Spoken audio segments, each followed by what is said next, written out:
সুপ্রিয় দর্শক, যে যেখান থেকে দেখছেন সকলকে স্বাগত জানাচ্ছি। আমি রেজাউল করিম। অনেকে বলছেন, ভাই আপনি তো ভিডিওতে নাম বলেন না, আপনার নাম কি? তো এখন সময় প্রায় 5:30। আর বাংলাদেশে হয়তো সবাই এখন সেহরিতে, আরে কি বলে, তারাবিতে আছে। এই জন্য হয়তো আজকে ভিডিওতে তেমন কেউ আসবেও না। যাই হোক, আমি আছি এখন বেলগ্রেডে, জাগ্রেবের আহ, পাশেরই একটি দেশ, মানে ক্রোয়েশিয়ার পাশেরই একটি দেশ। আপনারা জানেন, সেই সার্বিয়া। তো এই সার্বিয়াতে আসছি, অনেকদিন হয়েছে, আপনাদের সাথে যোগাযোগ করতে পারিনি।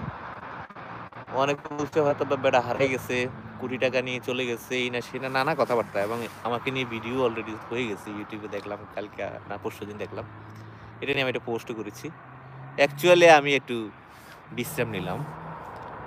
আমার প্রতিদিন এত পরিমাণ মেসেজ আসে এবং এত পরিমাণ কল আসে, যেগুলা শুধু এই ফোন ধরা, মেসেজ দেখা, এই করতে করতে আমার দিনের অর্ধেক চলে যায়। অনেকে বলে, আপনি কি সারাদিন শুয়ে থাকেন নাকি? আমি বলি যে, ভাই, শুয়ে না থেকে তো উপায় নাই। কারণ আমি যে সময়টা অফিস করার কথা, এই সময়টা আপনাদের মেসেজ পড়তে পড়তে আমার জীবন শেষ। আজকে চিন্তা করেন, গতকালকা রাতে আমি জাগদিনা থেকে বেলগ্রেডে আসছি বৃষ্টিতে ভিজে ভিজে, 5.5 ঘন্টা লেগে গেছে। ওই গাড়ির ত্রুটি হয়েছিল, যার কারণে প্রায় 3 ঘন্টা, 3 ঘন্টার রাস্তা, 5 ঘন্টা, 5.5 ঘন্টা লেগে গেছে। তারপরে বৃষ্টি, তারপরে ঠান্ডা, এবং -1 ছিল কালকে, এত ঠান্ডা। তার মধ্যে আমি আসার পরে খাবার টাবার পাই না, কিছু না, হালাল খাবার নাই। আর নতুন একটা দেশ, কোনো বাঙালি নাই, কারোর সাথে পরিচয় নাই। এমন একটা অবস্থায় আসার পরে রাত 1টার সময় গিয়ে একটা তুর্কি হোটেল খুঁজে পেয়ে সেখানে একটু হালকা খাওয়া দাওয়া করে 2টা বেজে গেছে। কারণ আমার হোস্টেল থেকে ওই রেস্টুরেন্টের দূরত্ব প্রায় 35 মিনিটের মতো, পায়ে হেঁটে। ওইখানে গিয়ে খাওয়া দাওয়া করে এসে শুয়ে 2টা, 2:30। তখনও দেখি পাবলিকের মেসেজ। চিন্তা করেন, মানে আপনি সেহারি খাইতে উঠছেন বাংলাদেশে, তখন আপনি আমাকে মেসেজ দিচ্ছেন। আর মেসেজ দিয়ে আপনি সাথে সাথে বলছেন যে, কি ব্যাপার, আপনি কি দেখেন না মেসেজ দিচ্ছি, অ্যান্সার দিচ্ছেন না কেন? ভাবতে পারেন মানুষ কতটা অমানুষ হয়ে গেছে, যে সে টাইম ফ্রেম নিয়েও তার কোনো ধারণা নাই যে আমি বাংলাদেশে সেহারি খাচ্ছি, আর ওই লোকটা ইউরোপে, আমাদের সময়ের ব্যবধান 5 ঘন্টা। সে কি অবস্থা আছে এটা সেটা না জেনে সে মেসেজ দিচ্ছে, সাথে সাথে আবার রাগও করছে যে আপনি অ্যান্সার দিচ্ছেন না কেন, আপনি কি মেসেজ দেখছেন না? ঠিক আছে, তো এমন অবস্থা আর কি। তো এটা যখন করতে যাই, আমি সকালে ঘুম থেকে উঠে যখন মোবাইল ধরি, তখন দেখি যে আমার মোবাইলে প্রায় 200-250 মেসেজ। আমি কি মেসেজগুলো পড়বো নাকি কাজে বের হবো, বলেন? এই করে করে আমার জীবনটা একদম শেষ হয়ে গেছে। এখনও কিন্তু একই অবস্থা। গতকালকে রাত থেকে আমি আবার অ্যাক্টিভ হয়েছি মোবাইলে। আমি এখন মোবাইল খুললেই দেখি যে 50টা মেসেজ। ধরেন আমি শেষ করে ফেলছি সব অ্যান্সার দিতে দিতে। তারপরও আবার যখন মোবাইল হাতে নেই, ধরেন 5 মিনিট আমি সাইডে রেখে দিলাম, 5 মিনিট পরে আবার হাতে নেই, দেখি যে আবার 100টা। তো 100টা আমাকে এখনই অ্যান্সার দিতে হবে, না হলে আবার ওনারা রাগ করে যে মেসেজ দিচ্ছি, দেখেন না, চোখে দেখেন না, অ্যান্সার দিচ্ছেন না কেন? এই অবস্থা। মানে আমি এতটা নিরীহ অবস্থা পড়ে গেছি এখন, আর এতটা অ্যাক্সেস দিয়ে দিছি সবাইকে, যে যখন ইচ্ছা, যখন খুশি মেসেজ দিবে, এবং সে তখনই আমার কাছ থেকে অ্যান্সার আশা করে। আমি যেটা মানুষ, আমার শরীরে রক্ত আছে, মাংস আছে, আমার ক্লান্তি আসে, আমার বিশ্রাম নিতে হয়, বা আমার পরিশ্রম হয়, এই এই জিনিসটা ভাবার মতো মানসিকতা বা মনুষ্যত্ববোধ কারোর মধ্যে নাই। হ্যাঁ, তো সেই জন্য মোটামুটি কিছুদিন একটু রেস্ট নিলাম, প্রায় 11 দিনের মতো। তাও কি মাঝে মাঝে তো দেখছি মেসেজ, কার কি অবস্থা, কার কি রিয়াকশান, এগুলোও দেখছি। যাই হোক, এখন আমি আছি হচ্ছে বেলগ্রেডের একটা ন্যাশনাল পার্ক, এটা বিশাল বড়, বিশাল বড়। আমি একটা অংশে আছি, এই অংশটা হচ্ছে দানিউব নদী, ওই যে সামনে দানিউব নদী দেখা যাচ্ছে। এগুলো আমি একসময় ব্লগ দেখতাম, বিভিন্ন ট্রাভেল ব্লগ, যারা ট্রাভেল করতো তাদের এগুলো দেখতাম, আর কল্পনা করতাম যে সার্বিয়া এক সময় যাবো, গিয়ে ওইখানে চাকরি করবো, আর মাঝে মাঝে দানিউব নদীর পাশে এসে বসে থেকে এগুলো উপভোগ করব। কিন্তু আসলে যারা সার্বিয়াতে কাজ করতে আসে, তারা কিন্তু ম্যাক্সিমাম বেলগ্রেডে পড়ে না, ম্যাক্সিমামই বিভিন্ন উপশহরগুলোতে পড়ে, যেখানে ঘুরে আসলাম আমি। জাগোদিনা, নবি সাদ, হ্যাঁ, আরও কয়েকটা জায়গা আছে। ওইসব জায়গাতে কিন্তু মানুষগুলো পড়ে, যার ফলে তারা এখানে এসে জাগরেবের আসল সৌন্দর্য, আরে সরি, এই বেলগ্রেডের এই সৌন্দর্য দেখার মতো সুযোগ কিন্তু তাদের হয় না। হ্যাঁ, এটা একটা কল্পনা। তো যাই হোক, আমি ২০২০ সাল থেকে এইসব ব্লগ দেখি এবং ২০২০ সাল থেকে মনে স্বপ্ন বুনতাম যে আমি একসময় আসবো, এসে এগুলো দেখবো আর কাজ করব। আর আল্লাহ পাক কিন্তু ২০২৪ সালে আমার মুনাজাত কবুল করছে। তার মানে আমি পৃথিবীর এমন কোনো দেশ নাই যেগুলোর ভিডিও দেখি নাই। দেখে খালি স্বপ্নে দেখতাম আসবো। তো আল্লাহ আসার সৌভাগ্য দিতে হইলো সেই ২০২৪ সালে। তাও নিজের ইচ্ছার বিরুদ্ধে আসতে চাইনি। আমার এজেন্ট বলল যে জমা দেন, বিষয় হয়ে যাবে। আসছি, এটা তো ইতিহাস। কালকে দেখলাম একজন যে ভিডিওটা করছিল সেই ভিডিওতে বলছে যে রেজাউল করিম তো ৪ মাস ধরে ক্রোয়েশিয়াতে আছে, কার সাথে যোগাযোগ করে না, এবং তাকে ধরা যাচ্ছে না। হ্যাঁ, এমন অবস্থা। তো এটা কতটুকু সত্য মিথ্যা এটা আপনারা বুঝতে পারবেন। ২০২৩ সালে আমাদের রেট কত ছিল এবং কত টাকা অ্যাডভান্স নিতাম, ২০২৪ সালে কত ছিল, কিভাবে কি বিস্তারিত ওইখানে আমাদের অফিসে একটু সামান্য কথাবার্তা বললে আপনারা বুঝতে পারবেন এগুলো, ঠিক আছে? তো এগুলো নিয়ে নানা কথাবার্তা আসে, এগুলো খুবই খুবই কষ্ট লাগে মাঝে মাঝে। তো আমাকে অফিস থেকে ওরা বললো যে স্যার আমরা একটা ভিডিও করি, বললো হ্যাঁ করেন, আপনাদের কথাই তো মেনশন করছি, আপনাদেরকে ফোন ধরেন না, দেখেন একটু কথাটা বলেন ওদের সাথে, ওদের এইসব ব্যাপার নিয়ে একটু কথা বলেন। তারপরে ওরা দেখলাম যে একটা ভিডিও আছে আপলোড করলো, আমি শুনলাম খুব ভালো। কিন্তু আমি হয়তো এই ভিডিওতে থাকলে আরো রাগ করতাম। আর ওরা অনেক ধৈর্য সহকারে, আমাদের তারেক মাশাআল্লাহ অনেক সুন্দর কথা বলেছে গুছিয়ে, অনেক ধন্যবাদ তারেক। এবং সুনিয়া ছিল ভিডিওতে, সোল ভাই ছিল, সোল ভাই কিন্তু আমাদের কাস্টমার, ক্রোয়েশিয়ার কাস্টমার। মন্টিনিগ্রো ছিল, মন্টিনিগ্রো হয় নাই। তারপরে ক্রোয়েশিয়া দিছি, ক্রোয়েশিয়া পারমিট আসবে, তার মধ্যে ক্রোয়েশিয়াতে এই অবস্থাটা হয়ে গেল। এখন এখন সর্বশেষ কথা হচ্ছে যেটা, যে সার্বিয়াতে আমাদের কাজগুলো আটকে গেছে, এগুলোর একটা কি ব্যবস্থা করা যায় এগুলো দেখা, আর নতুন কাজের অপরচুনিটি কেমন কি। হ্যাঁ, অনেকেই তো ইনভাইট করে যে আসেন আমাদের সাথে মিটিং করেন, আপনার সাথে কাজ করতে চাই। এই দেশি মানুষজন তো আসলে স্ক্যামার, বাটপার, টাকা কিন্তু ওদের হাতে গেলে শেষ। তো তারপরেও আমি অনেক টাকা ধরা খেয়েছি। আপনারা অনেকেই হয়তো জানেন যে আমি প্রথমে সার্বিয়ার মোটামুটি 12টা পারমিট এসে আমি জমা করাইছি, এগুলো 12টাই আমার রিজেক্ট হয়েছে। তার মানে আমি যে টাকা দিলাম সব মায়ের। তারপরে আবার 16টা আসলো, 16টার মধ্যে 8টা চট করে কিন্তু 8টা রিজেক্ট হয়ে গেল। হ্যাঁ, 8টা রিজেক্ট হওয়ার পরে আবার 8টা এখনো ঝুলে আছে, যেগুলো কোনো রেজাল্ট এখনো আসে নাই। আমাদের যারা ক্লায়েন্ট তারা তো এগুলো নিয়ে অনেক প্যারার মধ্যে আছে যে আমরা কি অনন্তকাল অপেক্ষা করবো নাকি, এরকম ভয়টা তো সবার মধ্যে থাকে, এটা স্বাভাবিক। তো এগুলোর প্রতিকার এবং নতুন অপরচুনিটি এগুলো খোঁজার জন্য আমি কিন্তু ঘুরে বেড়াচ্ছি এখানে। আজকে আছি, আগামী দিন দুপুরের মধ্যে এখান থেকে বের হয়ে যাব, বুলগেরিয়া যাব ইনশাল্লাহ। বুলগেরিয়া থেকে নর্থ মেসিডোনিয়া, কসোভো, রোমানিয়া যাওয়ার ইচ্ছা আছে, কিন্তু এই টার্মের সময় করতে পারবো না, কারণ আমার আরেকটা ইয়ে আছে একটা পোল্যান্ডে, ওইখানে যাবো কি যাবো না, আসলে টানা ট্যুর করা যায় না, খুব কষ্টের ব্যাপার। এত পরিমাণ শীত, আর খাওয়ার সমস্যাটা অনেক বেশি প্রকট এখানে। হ্যাঁ, তো এগুলোর কারণে আসলে মূলত ঘুরে বেড়াচ্ছি। দেখি ইনশাল্লাহ ক্রমান্বয়ে ধীরে ধীরে অপরচুনিটিগুলো খুঁজে নিজে বের করবো ইনশাল্লাহ। বিভিন্ন দালালের মাধ্যমে কাজ করতাম, বাংলাদেশি এজেন্ট এবং ইন্ডিয়ান নানা এজেন্টের মাধ্যমে কাজ করতাম। তো আমরা এখনো পর্যন্ত আলহামদুলিল্লাহ বাংলাদেশি বা ইন্ডিয়ান কোনো এজেন্টের মাধ্যমে আমি কোনো রকম প্রতারণার শিকার হইনি আলহামদুলিল্লাহ। বাট সার্বিয়ার একটা এজেন্টের মাধ্যমে কিছু প্রতারণার শিকার হয়েছি।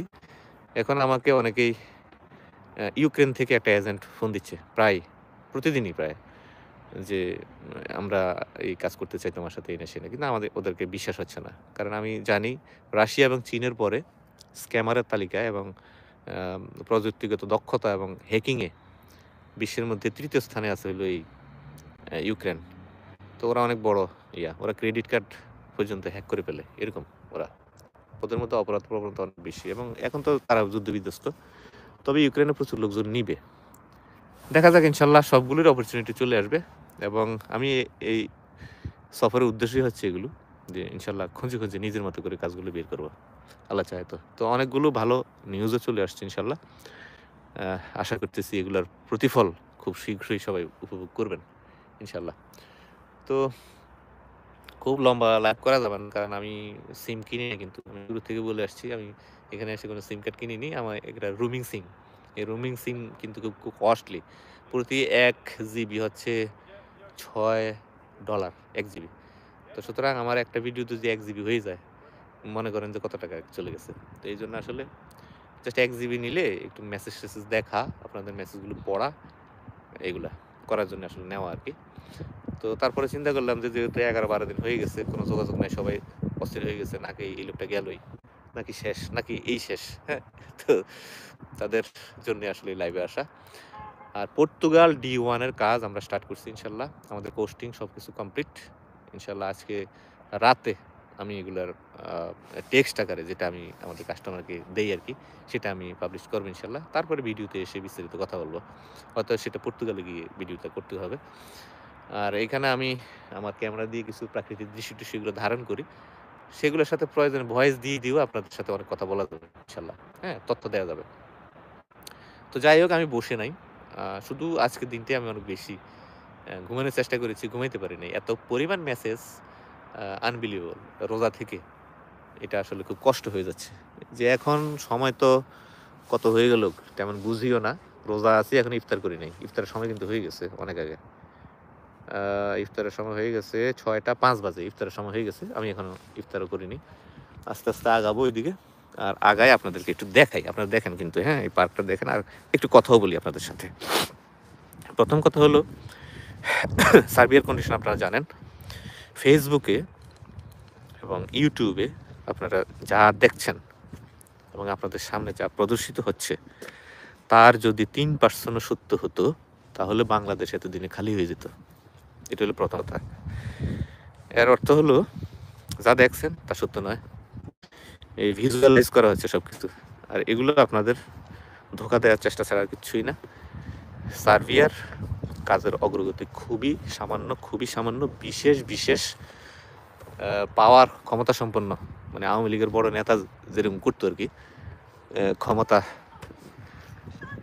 ক্ষমতার মাধ্যমে কাজ টাজ বাগাই নেওয়ার যে সিস্টেম, এরকম বিশেষ বিশেষ কিছু লোকের মাধ্যমে অল্প অল্প কিছু কাজ হচ্ছে, তাও হিউজ টাইম। তো আমাদের একটা গ্রুপ আছে, আপনারা জানেন, গ্রুপের নাম হচ্ছে সার্বিয়া প্রবাসী।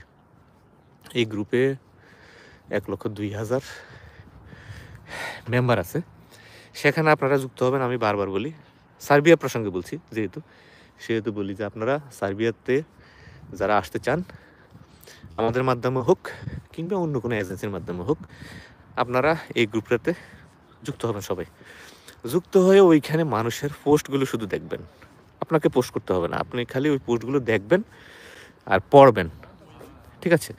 কয়জন সাকসেস হইলো, কয়টা ভিসা উঠছে, কয়টা অ্যাপ্রুভাল আসছে, এগুলো শুধু দেখবেন। দেখে নিজেদের মধ্যে চিন্তা করবেন, নিজেরা মাথা খাটাবেন যে আমার কি করা উচিত। আমি কি আসলে সার্বিয়ার জন্য জমা করব, নাকি সার্বিয়ার জন্য অপেক্ষা করব, নাকি অন্য কোনো বিকল্প চিন্তা করব, নাকি আমার দালালকে দোষারোপ করবো যে শালা পারে না, অন্যরা করে ফেলতেছে, সব মানুষ খালি হয়ে যাচ্ছে, বাংলাদেশ থেকে সব চলে যাচ্ছে। এই চিন্তাগুলো আপনারা করবেন, আমি আশা করি ইনশাল্লাহ আপনাদের মাথা খুলে যাবে। আমি নিজে এই গ্রুপটা চালাই এবং এই গ্রুপের পোস্টগুলো আমি নিজে অ্যাপ্রুভ করি। এখানে যে কি পরিমাণ হতাশা, বছরের পর বছর অপেক্ষা, ফেক পারমিট, ফেক অ্যাপ্রুভাল এবং ফেক স্ট্যাম্পিং, এগুলা, এবং এই যে মানুষের কান্না, হতাশা এবং আর্তনাদ, ধরা খাওয়ার যে কাহিনী, এগুলো আমি প্রতিদিন দেখি এবং আমি প্রত্যেকটা সার্বিয়ার পোস্ট কিন্তু অ্যাপ্রুভ করি। এগুলো আপনারা দেখবেন। তারপরও কিন্তু ওইখানে অনেক দালাল এখনো সমান তালে অ্যাড দিয়ে যাচ্ছে।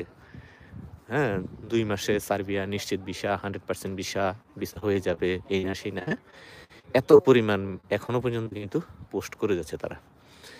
তো ওইখানে যারা ভুক্তভোগী, তারা কিন্তু আসল রিয়েকশনটা দিচ্ছে। তো আমি আপনাদেরকে অনুরোধ করবো, এই গ্রুপটাতে যুক্ত হবেন সবাই। গ্রুপের নাম হচ্ছে সার্বিয়া প্রবাসী, আমি এটা নিজে কন্ট্রোল করি, ঠিক আছে? সেখানে থাকবেন। এই গেল সার্বিয়া। অর্থাৎ সার্বিয়ার সারাংশ যদি বলি, আমি বলবো যে কাজের গতি অত্যন্ত স্লথ, খুবই সামান্য পরিমাণে ভিসা উঠে পারমিট ইস্যু হয়ে যায়, 15 দিন, 20 দিন, 25 দিন, 30 দিনে পারমিট ইস্যু হয়ে যায়, পিপিজেড সহ চলে আসে। আপনি জানেন পিপিজেড এখন নকল পিপিজেড দিচ্ছে, হ্যাঁ, ভুয়া পিপিজেড দিচ্ছে। তো পিপিজেডও কিন্তু হয়ে যায়, সব কিছু করে ফেলে ওরা কম্পিউটারের মাধ্যমে, করে আপনার নীলক্ষেতের স্টাম্প লাগাইয়া টাকাটুকু কিন্তু নিয়ে নেয়, হ্যাঁ। তো এগুলো থেকে খুব সাবধান থাকবেন। অল্প কিছু কাজ উঠে, যেটা আমি আগেও বলছি, বিশেষ ক্ষমতায় যেমন প্রত্যেকটা দেশে কিন্তু প্রভাবশালী লোক আছে এবং তাদের কোম্পানি আছে, দুলাভাই, চাচা, জ্যাঠা, এরকম। সার্বিয়াতে তো এই মুহূর্তে আপনারা জানেন যে সরকার পতন হয়েছে, তাদের নতুন সরকার হয়তো সামনে আসবে। বাংলাদেশের মতোই একটা অভ্যন্তরের মাধ্যমে তাদের কিন্তু সরকার পতন হয়েছে। এখানে আবার নতুন সরকার আসবে, আসলে কাজের পরিধি আবার বাড়বে এবং যে গতিতে আছে সেটা আবার স্বাভাবিক হবে ইনশাল্লাহ। এখানে অনেকে আমাকে মেসেজ দিল, ফোন দিল এখানে আসার পরে। আজকে সকালেও মনে হয় 2-3 জনে ফোন দিছে এবং আমার আগে থেকে পরিচিত এরকম এক ভাই আমাকে সরাসরি ফোনে দিছে যে ভাই এখানে কারোর সাথে ডিল করে না, আমরা এখানে আছি, আমরা অনেক বড় প্রতারণার শিকার হয়েছি সার্বিয়ানদের মাধ্যমে। আমাদের একজনের 30,000 40,000 ইউরো এরকম তারা প্রতারিত হয়েছে বিভিন্ন এজেন্টের মাধ্যমে। আমি বললাম যে ভাই আমি অ্যাকচুয়ালি এসব বিষয়ে খুব সতর্ক আছি, কারণ আমি ছোট্ট করে হইলেও একটা প্রতারণার শিকার হয়েছি। তো সুতরাং আমি এই বিষয়টা নিয়ে অনেক সতর্ক আছি ইনশাল্লাহ। যেখানে সেখানে আমি টাকা দিব না, কারণ এগুলো আমার কাস্টমারের টাকা। এই কাস্টমারের টাকার এইভাবে অপচয় করা আমার ইম্পসিবল, কারণ এগুলো দায়িত্ব আমার। যে যাই বলুক, আমি তো আমার অবস্থান থেকে জানি যে আমি কারো টাকা মারি না, সবাই টাকা ফেরত দিয়ে দিই, এটা আমি জানি। কে কি বললো না বললো এসব পরোয়া করার সময় আমার নাই। তো মোদ্দা কথা যেটা, যে ভাই এখন কাজের অগ্রগতি তেমন একটা নাই। ফাইল কিন্তু নিচ্ছে সবাই, নিয়ে ফাইলে তুলছে আপনার পকেটের টাকা। আমি বলবো সার্বিয়ার দিকে এখন এই মুহূর্তে, এই যে এই মাস অন্তত আপনি সার্বিয়ার ব্যাপারে কোনো আশাই করবেন না। আমাদের অনেকে সার্বিয়ার পারমিট আসছে, আমরা এগুলো অনলাইন পর্যন্ত করিনি। আমাকে সারাদিন তারা মেসেজ দেয় যে স্যার এগুলো অনলাইন করবেন না। আমি বললাম না, কারণ অনলাইন করলে পড়ে থাকবে, 2 দিন পরে তুই টাকা না আমার সিলেবি, তুই টাকা দিয়ে দেন, আমি কি সারা জীবন অপেক্ষা করবো? এই না সেই না, হ্যাঁ এগুলো দেখা আমার সময় নেই। কারণ বেলা শেষে আর্থিক সমস্যা হয় আমার, আর্থিক ক্ষতি হয় আমার, আমাদের কাস্টমারদের কিন্তু কারো কোনো সমস্যা হয় না। তাদের শুধু সময় যায়, আর সময়টা গেলেই তাদের যে প্রতিক্রিয়া সেটাই আমি নিতে পারি না। হ্যাঁ এটা বলবো ভাইয়া আশিক ভাই, পর্তুগালের কত টাকা কি নিব টিব এগুলো আমি কোস্টিং করছি, আজকে রাতে এটা আমি পোস্ট করব ইনশাল্লাহ, তারপরে ভিডিও দেবো, ঠিক আছে? এটা আমি বলছি, একটু আগেই বলছি। এখন আমি সার্বিয়া নিয়ে কথা বলছি, ভিডিওটা একটু লম্বা হবে, লাইভ তো একটু লম্বা হবে, দেখবেন সবাই ইনশাল্লাহ, একটু মনোযোগ দিয়ে শুনবেন, আবেগের বশবর্তী হয়ে কোনো সিদ্ধান্ত নিন না। যারা ইউরোপ যেতে চান, ভাই রেজাল্ট ভাই আপনি তো পারেন না, আপনার অনেক সময় নষ্ট হয়, আমাকে দিয়ে দেন, আমি অমুকের মাধ্যমে চলে যাব। হ্যাঁ এরকম করে অনেকে প্রতারিত হয়েছে, আবার আমার কাছে ফেরত হচ্ছে। এটা আচ্ছা নতুন কথা না, এটা আমি সবসময় বলি। এরকম প্রচুর লোক আমার কাছ থেকে নিয়ে গিয়ে প্রতারিত হয়ে কিছু টাকা ধরা টরা খাই আবার আমার কাছে আসছে, ঠিক আছে? তো এটা করতে চাইলে আমরা বাধা দেবো না, আমরা তো কারো আটকে রাখতে পারবো না। বাট একটা কথা স্পষ্ট বলে দিই, যেগুলো আমাদের পারমিট চলে আসছে বুলগেরিয়া এবং বুলগেরিয়া বিশেষ করে পারমিট চলে আসছে, অ্যাপ্রুভাল চলে আসছে, জাস্ট ডেটের জন্য আপনি জমা দিতে পারছেন না, তাদের কোনো কথা বলার কোনো স্কোপ নাই। যে কোনো সময় কোম্পানি ডেট নিয়ে দিবে, আপনি জমা দেবেন, ওকে? এগুলো নিয়ে সারাক্ষণ খালি মেসেজ দেওয়া, ফোন দেওয়া। এই যে শাহ আমার নামে একজন ভাই আছে আমাদের গোপালগঞ্জের, তার পারমিট অ্যাপ্রুভাল হাতে। তারপরে আরেকজন আছে ব্রাজিল হাসান, ফেসবুকে মনে হয় আদনান হাবিব নামেন তার ফেসবুক আইডি। আমি যেখানে লাইভে আসি, আমি যেখানেই পোস্ট করি, সেখানেই তার কমেন্ট থাকবে ইঙ্গিত আকারে, ইঙ্গিতে অবজ্ঞা, ব্যঙ্গ, হ্যাঁ এরকম কমেন্ট তার থাকবে। ওই দিন দেখলাম যে একজন বলছে শাহ আমার, সে আমার এক পোস্টে বললো যে দেশে তো মরে যাচ্ছি। এই পোস্ট দেখে যে কেউ ভাববে যে তার মনে টাকা আমার কাছে পড়ে আছে, অথচ এই দুইজনই, একটার পিছিয়ে আরেকজন যে কমেন্ট করলো আদনান, তাদের দুইজনেরই কিন্তু পারমিট অ্যাপ্রুভাল হাতে। যে কোনো দিন কোম্পানি ডেট দিবে, সেই ডেট অনুযায়ী তারা গিয়ে জমা করবে। এখন তাদের অস্থিরতা কবে দিবে? আমি বলছি কোম্পানি দিবে, ডেট তার আমি নিচ্ছি না। যদি অস্থিরতা থাকে, তাদেরকে আমি আগেও বলছি যে কিছুদিন আগেও আমি লাইভে বলছি যে আপনাদের যদি অস্থিরতা থাকে, আপনারা নিজেরা ভিসা করে ডেট নিয়ে চলে যান, গিয়ে জমা দিয়ে আসেন, কেউ তো আপনাদেরকে বাধা দিচ্ছে না। বাট আমার কাজ তো হয়ে গেছে, পারমিট অ্যাপ্রুভাল আপনার হাতে। এখন যদি আপনার তর নাশ হয়, কয়দিন হবে, কিছুদিন হবে না, এই না সেই না, এগুলো তো শোনার সময় আমার নাই। হ্যাঁ আমি বলবো যে মানুষ এখনও পারমিটই পায় না, আর আপনারা পারমিট অ্যাপ্রুভাল হাতে পেয়ে আপনারা আমাদের সাথে এরকম করছেন। তো এটা করবেন না, একটু ধীরজ রাখবেন ইনশাল্লাহ। একটু বসছি, মনে করেন হাসছি, ধীরজ রাখবেন ইনশাল্লাহ, সব কিছু হবে।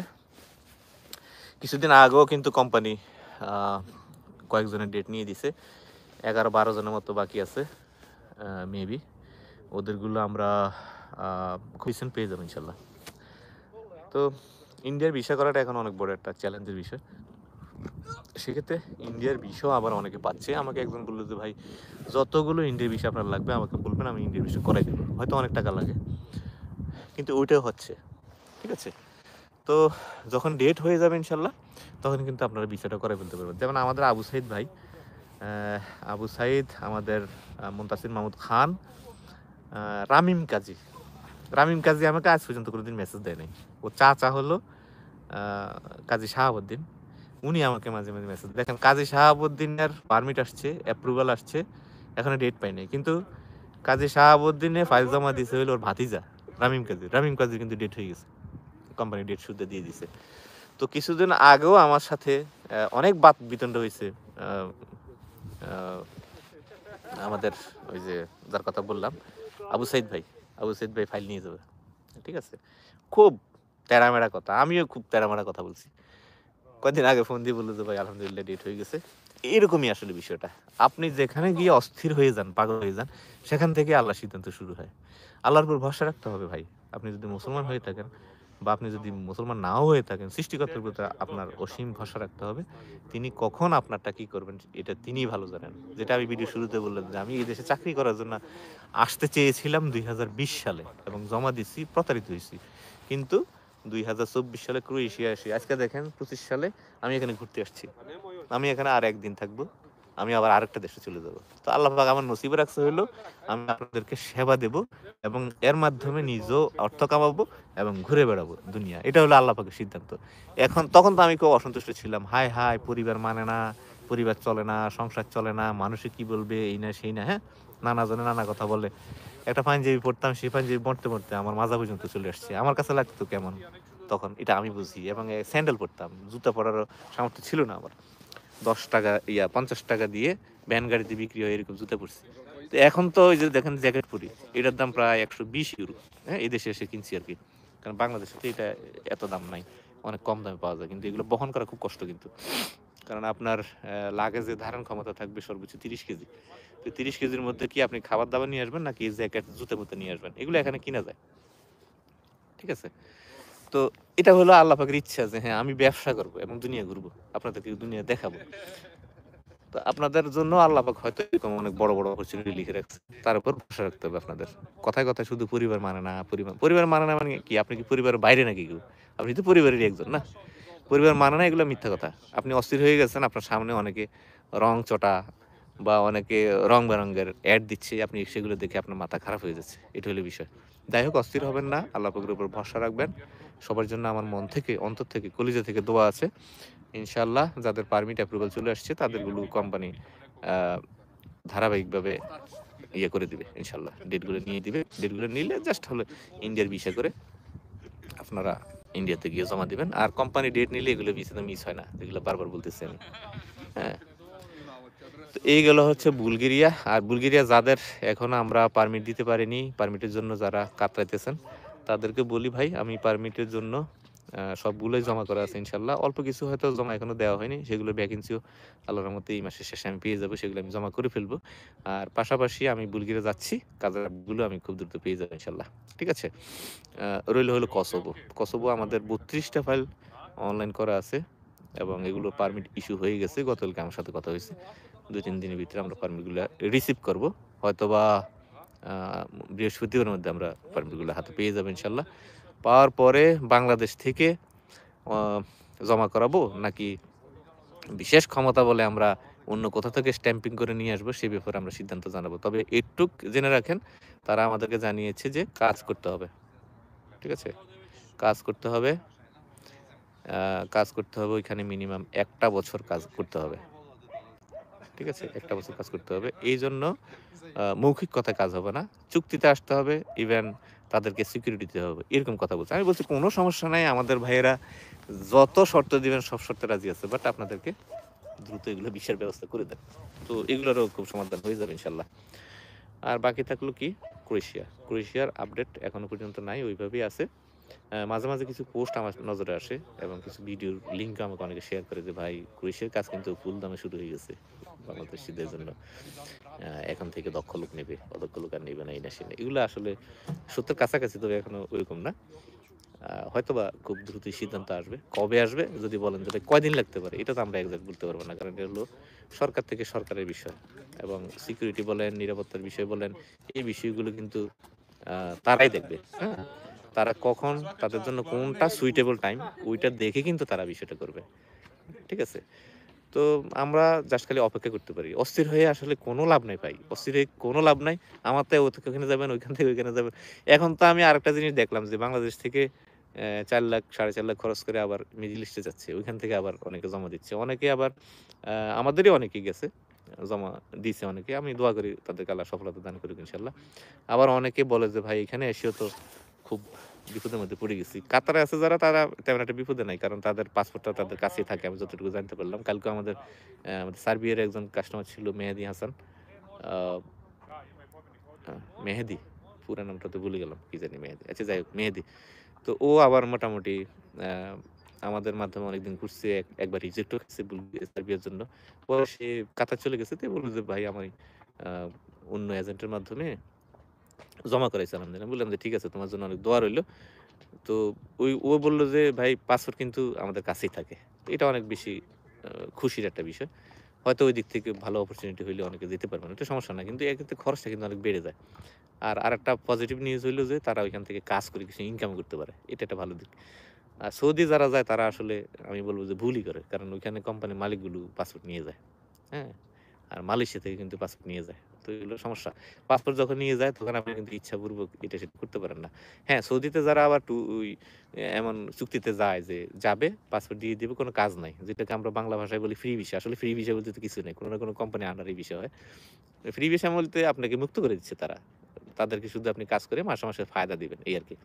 অর্থাৎ আপনি যদি ৳৫ কামাই করেন তাদেরকে ৳২ দিতে হবে। এরকম একটা চুক্তি-টুক্তি হয়তো হয়। এরকম আরকি। কারণ আমারও তো ২ ভাই আছে সৌদি আরবে। তারাও তো আ বা আমার অনেক বন্ধু-বান্ধব আছে, অনেক আত্মীয়স্বজন আছে সৌদি আরবে। তাদের মাধ্যমেও তো অনেক কিছু জানতে পারি। যদি আমি এখনো সৌদি আরব যাইনি। তো তারা অনেকেই বলে আরকি যে সিস্টেমটা হইলো এরকম আসলে। ফ্রি বিষয় বলতে আসলে কিছু নেই। সালাউদ্দিন ভাই কেমন আছেন? ওয়ালাইকুম আসসালাম রাহমাতুল্লাহ। আমি আজকে আলহামদুলিল্লাহ অনেক ভালো আছি। এখন ঠান্ডা। আমি এখন দানিউব নদীর তীরে বসে আছি। এখানে একটা পার্ক, বেলগ্রেড ন্যাশনাল পার্ক আরকি এটা। এখানে বসে আছি। এটা অনেক বড় এবং এটা অনেক ঐতিহ্যবাহী। নিয়ে আমি আ যে ব্লগ করতেছি ইনশাআল্লাহ। ব্লগে বলবো এটার অনেক ইতিহাস আছে। এটা যুদ্ধকালীন অনেক স্মৃতি আছে তাদের এখানে। তারা যখন যুদ্ধ করত বিভিন্ন ইয়ার সাথে, হাঙ্গেরি-টাঙ্গেরির সাথে তাদের যুদ্ধ হইছে। ক্রোয়েশিয়ার সাথেও কিন্তু তারা যুদ্ধ হইছে। তারা কিন্তু সাম্রাজ্যবাদী ছিল। এই সার্বরা কিন্তু বর্বর। শুনে কিনা কেউ? ওরা কিন্তু মানুষ হিসেবে ভালো না। বর্বর জাতি বলে, বর্বর। তো ওদের অনেক ইতিহাস এখানে আছে। এগুলো নিয়ে আমি দেখি বলবো ইনশাআল্লাহ। তো যাই হোক, আমি এখানে আছি। সালাউদ্দিন ভাই দোয়া করবেন। ক্রোয়েশিয়ার কোনো আপডেট যেটুকু বললাম এই পর্যায়ে আছে। বাকি সামনে যদি কোনো আপডেট আসে সেগুলোর আপডেট আমরা দিতে পারবো ইনশাআল্লাহ। আর ভিডিও অনেক লম্বা হয়ে গেল। আরো লম্বা হোক, কিছু যায় আসে না। কারণ আমি ১১-১২ দিন পরে আপনাদের সাথে আসছি। তবে ভিডিও শেষে আমি একটা কথা স্পষ্ট বলে দিই ভাই, প্রতিদিন ৩ থেকে ৪০০ মেসেজ আসে। এই মেসেজের সব মেসেজে অ্যান্সার দেওয়া আমার পক্ষে সম্ভব না। ঠিক আছে? আমার মন যখন চাইবে আমি অ্যান্সার দিতে পারবো। কারণ আমি শুধু মোবাইল নিয়ে যদি ২৪ ঘন্টা পড়ে থাকি, তো আমার কাজগুলো করবে কে? এই যে আপনি আমার কাছে আপডেট চান যে ভাই আমার কাজের আপডেট কি? তো আমি তো আপনার মোবাইল নিয়ে পড়ে আছি। আমি আপডেট দিব কোত্থেকে আপনাকে? এজন্য আমি এইসব মেসেজ-টেসেজ আর এখান থেকে তেমন একটা সিন করব না। আপনাদের কাছে হাতে পায়ে ধরে অনুরোধ করি, আপনারা আমাদের অফিসে ৪ জন লোক বসে আছে। ৪ জন। বিশেষ করে সুনিয়া এবং আমাদের সোহেল ভাই, জাহিদ, ওদেরকে আপনারা ফোন দিয়ে কাজের অগ্রগতির বিষয়ে জানতে পারবেন। হ্যাঁ? তাদের কাছে কথা বলবেন, তারা তারেককে বলবে। তারেক আমার কাছ থেকে জেনে নেবে যে সার্বিয়ার কি অবস্থা স্যার?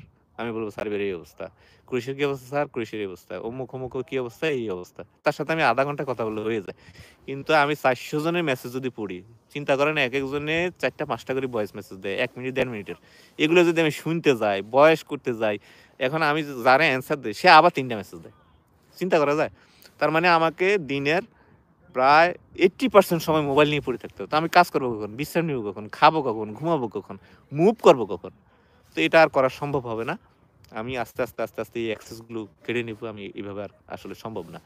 কোনো এজেন্সির মালিক এইভাবে কারো কাস্টমারের সাথে এইভাবে সারাদিন পড়ে থাকে না। আমার আশপাশে তো এখানেও দেখলাম অনেক এজেন্ট আছে। কখনোই তারা এইভাবে অ্যাক্সেস দেয় না কাস্টমারকে। এটা কখনোই সম্ভব না। আর এইভাবে করতে গেলে কাজ জীবনেও আগাবে না এবং কাজের অগ্রগতি কোনোদিন আসবে না। ও পাপ, আমার যে ক্রোয়েশিয়ার জন্য জমা দিয়ে রাখলাম। আচ্ছা, আপনারা ওই ভিডিওর নিচে কমেন্ট করেন, হ্যাঁ? আমি কিন্তু আবার ইউটিউবের ভিডিওর প্রত্যেকটা কমেন্টে অ্যান্সার দিই।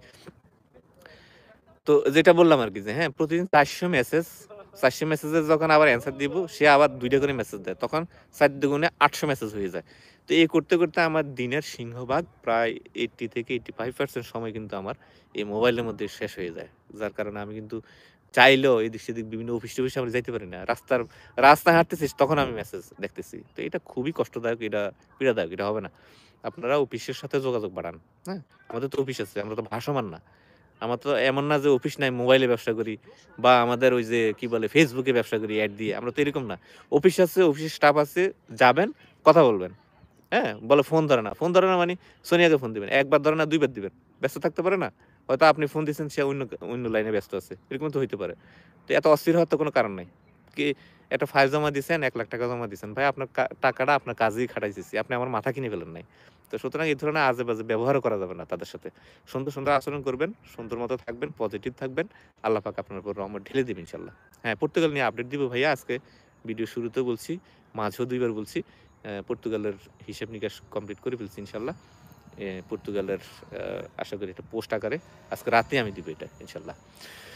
তো অনেক কথা হয়ে গেল। ৩২ মিনিট লাইভ হয়ে গেছে। আপনারা এতক্ষণ ধরে আমার সাথে ছিলেন এবং নানা প্রসঙ্গ নিয়ে কথা বলেছি। আ আশা করি কালকে যাওয়ার আগে যদি নেট পাই, আবার আপনাদের সাথে একটু কথা বলবো ইনশাআল্লাহ। লাইভে এসে। আর লাইভে এসে কিন্তু আমি আমি খুব এনজয় করি। এই ভিডিও পোস্ট করার চাইতে কিন্তু লাইভে এসে খুব এনজয় করি। মাঝে, মাঝে ২-৪ জন পাগল ছাগল পোস্ট করে, ভাই আপনার ভিডিওগুলো অনেক বড় হয়ে যায়।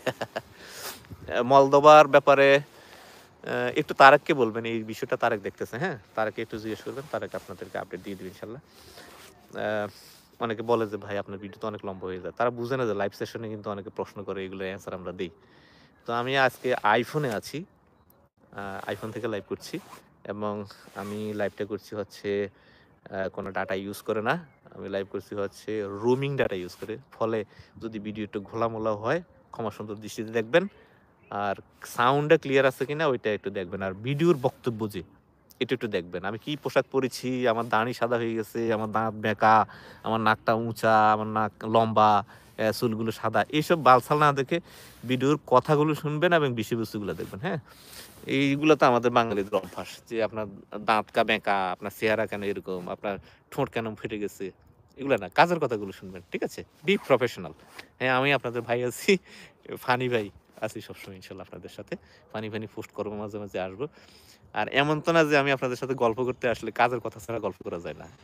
এমন কোনোদিন হইছে যে আমার আসলেই মাঝে, মাঝে ইচ্ছা করে আপনাদের সাথে এসে যে যার ব্যক্তিগত বিষয় নিয়ে কথা বলবো। যে আমি আমি কেমন আছি? যে আমি একটা মানুষ, আমি কি খাইলাম, আমার কি পছন্দ, এগুলো নিয়ে একটু কথা বলবো। এবং আপনাদের কার কি পছন্দ, এগুলো নিয়ে কথা বলবো। কিন্তু এটা কিন্তু হয়ে ওঠে না। যখনই আমি লাইভে আসি, ক্রোয়েশিয়ার কি আপডেট? বুলগেরিয়ার কি আপডেট? সার্বিয়ার কি অবস্থা? স্যার আমাদের কি অবস্থা? এই ছাড়া কিন্তু কোনো কাহিনী নেই। এজন্য আসলে সেটা হয় না। তো আমারও খুব ইচ্ছা করে আপনাদের সাথে আর বেশি মিশি, আরো বেশি আপনাদের কাছে যাই এবং আপনাদের মনের কথাগুলো শুনি। সারাদিন যদি খালি আমি আমার কষ্টের কথা, আমার ব্যথার কথা, বেদনার কথা এগুলাই শেয়ার করি, তাহলে কিন্তু হইল না আসলে। মানুষের জীবন কিন্তু এর মধ্যে সীমাবদ্ধ না। মানুষের জীবনে কষ্ট